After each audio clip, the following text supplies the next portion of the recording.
Hello everyone, welcome to my weird and wonderful world, and today I decided to dig out my little photo album. It's not full, but I do have enough significant photos that I would like to show you. I've talked about some of these subjects before, so we're going to just get into it. Now, this first photo, this is the trailer, the mobile home that I grew up in, well, mostly in the 80s. I lived there pretty much all through the 80s in my teenage years. And then in the 90s, off and on, because I had my own places here and there. But that was my parents' trailer. It's no longer there anymore. This used to be on Ryan Road here in Moncton. And yeah, we lived in a mobile home, a 3-bedroom. Me and my brother Laurie shared one room, and then my brother Chris and our grandfather shared another room, bunk beds, and then my parents had the bedroom down the hall, the bigger bedroom. So we've lived there for quite a while. So yeah, like I said, it's no longer there anymore. Let's take a closer look at that. Now, I'm going to have to skip some of these photos because it's of my family, it's of my mom and dad and my brothers and that, and other family members. But I don't want to show their picture without permission because you know it's my family. But I am going to show you some other pictures, and now everything here I'm about to show you, all the rest of these pictures are all from my time in Montreal. And I think it'll be okay to show this next person because she has such a significant part in my life, of course. She's the first girlfriend I had up in Montreal, and probably my longest term girlfriend, pretty much 5 years that we had been together. So, and this first picture on the top here is pretty much how she looked when I first met her. And remember, this picture here, this top one specifically, it's over 22 years ago. It's in 2001. So there's Carolyn. I'm not going to say her last name, but that's Carolyn. I hope you can see a decent photo. That's what she looked like. I thought she was super cute. And yeah, she was my pride and joy for a while. I really enjoyed being with her. Super French, didn't speak English too much. I will talk somewhat about her in future videos, about how she kind of was with me and stuff. But for the sake of this video, I'm just going to be showing photos and a little explanations here and there. A couple more pictures of her. Now, can you see that look on her face? That's her. I'm a little tiny bit annoyed with you taking all these pictures of me face. But, you know, here's blowing a kiss at me. Yeah, I really dug her. And that's her with her cat Gizmo. Yeah, that's her with her cat, her cool little cat. That was a cool cat.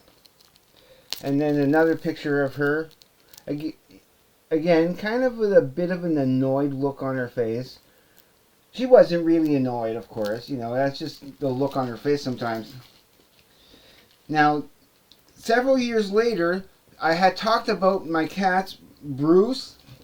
The top one, that's when they were kittens.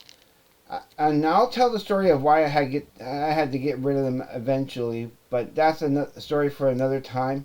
But on top is Bruce, and on the bottom there was David, my little kitties. I loved having cats, but where I am at here now, right now, I can't really have a cat, and I don't kind of want a cat. It's kind of a lot of responsibility to take care of at the moment.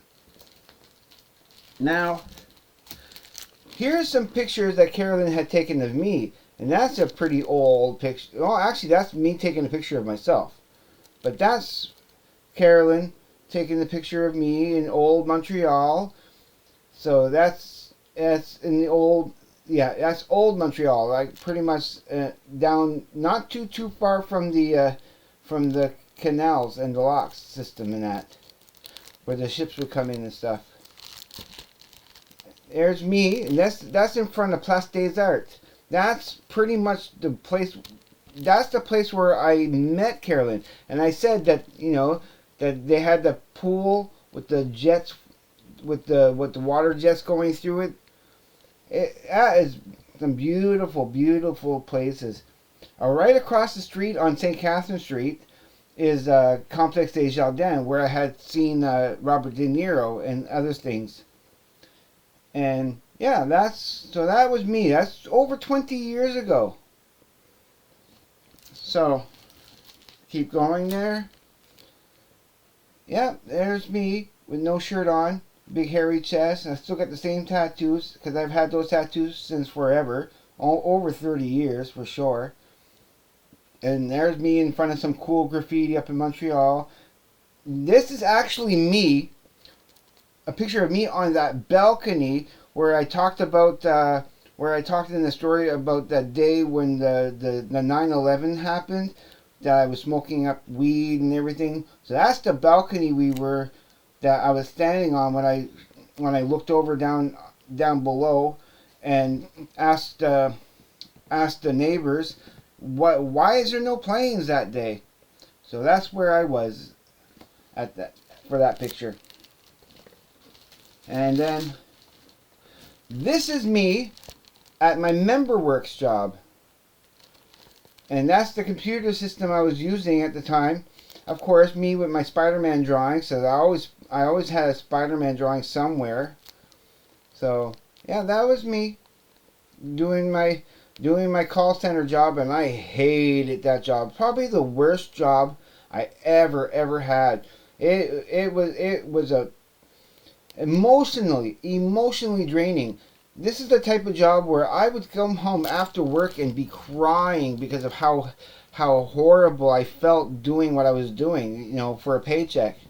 Ripping people off. They were a deceitful company, and yeah, they used a legalized red tape basically, and I called it legalized crime, just to steal money off of people, to try to taking money from people, victims of, it's basically a scam artist, but they were doing it legally. It's a convoluted story, and I think I will maybe talk about that again in some of my Montreal stories. So now we get to this is the place where I was living with Carolyn. I always had posters, a lot of you'll be seeing some of those. This is where I was laying down with the speakers next to my head the first time that I heard my favorite album of all time, Lateralis. Yeah, I was staying with her at the time. When I bought that album, I had come home, I laid on that bed, and I played that album for the first time and fell in love with it. Yeah, being of course a big Tool fan for already over a decade. So, about a decade, almost a decade. So that's where I was staying, and as you can see, I always had pictures and oops, I don't want to show that. That's kind of not really appropriate. But yeah, I always had like cool stuff on the walls and that. That was too blurry and too small for you guys to see it anyway, so it was not too much of a. But as you can see, yeah, this is another place I had lived, the second place that I lived. Where that's the place I lived when I was when the whole 9/11 attacks happened and I told that story. But you can see I always had posters on the wall like with the that's Ghost in the Shell pinups. Now in Montreal we had Chinatown, and I always loved going through Chinatown because you can buy these cool pinup poster for like $1.75 each. Like sometimes about like between $1.75 to $2, and every time I had a check, I always went and bought about 2 or 3 of them. And yeah, I really loved the Japanese anime. And as you can see, I always somehow made a yin yang. Always like either one color or the next color.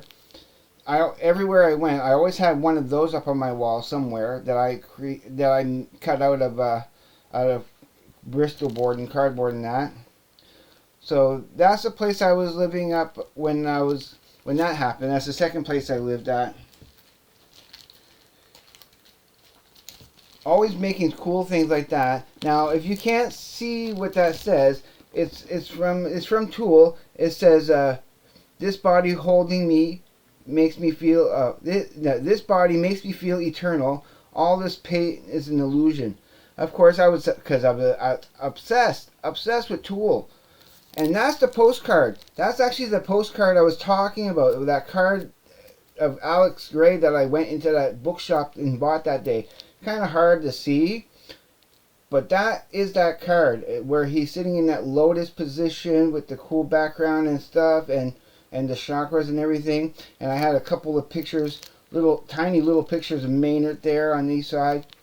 I was doing that. I did that myself, of course, and cut it all out and stuck it up on the wall because I was obsessed with that. Yeah, that was in the corner. This is where I was living on Côte Saint Luc, and that's when I was working at that call center. And you see that little toy of Spider-Man? I had it swinging from corner to corner, like just using thread as a. I love those posters. All those posters I no longer have because for one reason or another I always had to move and stuff. But yeah, I had that cool little Spider-Man toy hanging in the corner, like having the thread come from his wrist as if he was swinging in mid-swing. I love doing stuff like that. And again, always I had all these cool Spider-Man posters on the wall. I still had a lot of those Japanese pictures, from anime here and there. Now you can't see that in the middle there, but that was a beautiful Fight Club poster that with Brad Pitt from that one of the scenes from when they're kind of fighting there. Not too long after he said the rules of Fight Club, and which had a little cool synopsis about Fight Club on the bottom written there. I wish I still had that poster because that was an amazing, awesome poster. Oh yeah. Again, some more Spider-Man stuff I had in the room. Now that's one of my favorite posters of Spider-Man of all time. If you can see that, that's a John Romita Jr. poster, which is I loved that poster. I still wish I had that poster. Of all the Spider-Man posters, that's the one I wanted the most. Now see that computer? I'll show you another picture of it, a bit of a better picture of it. That's the computer that I won, and then the goof stole on me, in that other story that I've talked about.